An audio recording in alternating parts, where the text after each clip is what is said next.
সময় থাকতে সময়ের মূল্য দাও।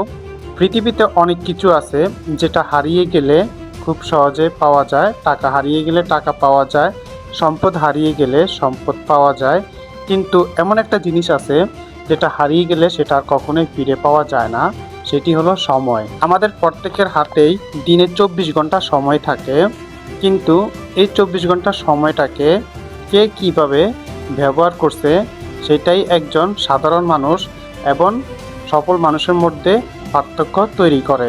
অনেকেই বলে আমার কাছে সময় নেই, কিন্তু বাস্তবতা হলো সময় সবার কাছে সময়, শুধু পার্থক্যটা কে কিভাবে ব্যবহার করছে। যে ব্যক্তি আজকের কাজ আগামী দিনের জন্য ফেলে রাখে সে তার স্বপ্ন থেকে ধীরে ধীরে দূরে সরে যায়। আর যে ব্যক্তি তার লক্ষ্য অর্জনের জন্য সময়কে কাজে লাগায় সে ধীরে ধীরে তার স্বপ্নের দিকে পৌঁছে যায়, সে তার সফলতার দরজায় পৌঁছে যায়। আমরা অনেকেই 1 মিনিট সময়কে তুচ্ছ মনে করি, কিন্তু 1 নাম্বারের জন্য ফেল করা ছাত্র পরীক্ষার হলে 1 মিনিটের সময়ের মূল্য বুঝে। যে ব্যক্তি 1 মিনিটের জন্য ট্রেন মিস করে সে 1 মিনিটের মূল্য বুঝে। আর যে ব্যক্তি বছরের পর বছর সময় দিয়ে সফলতা অর্জন করে সে তার সময়ের মুহূর্তগুলোর মূল্য বুঝে। তাই শুধু সময় কাটাবেন না, সময়কে বিনিয়োগ করতে শিখুন।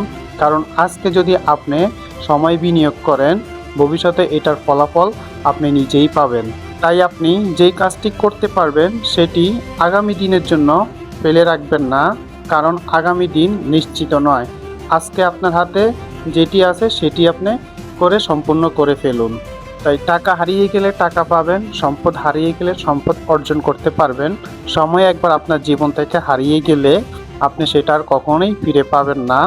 তাই সময়কে সুযোগ হিসেবে কাজে লাগান, আপনার সফলতার রাস্তাটাকে খুলে দিন সময়টাকে সদ্ব্যবহার করে।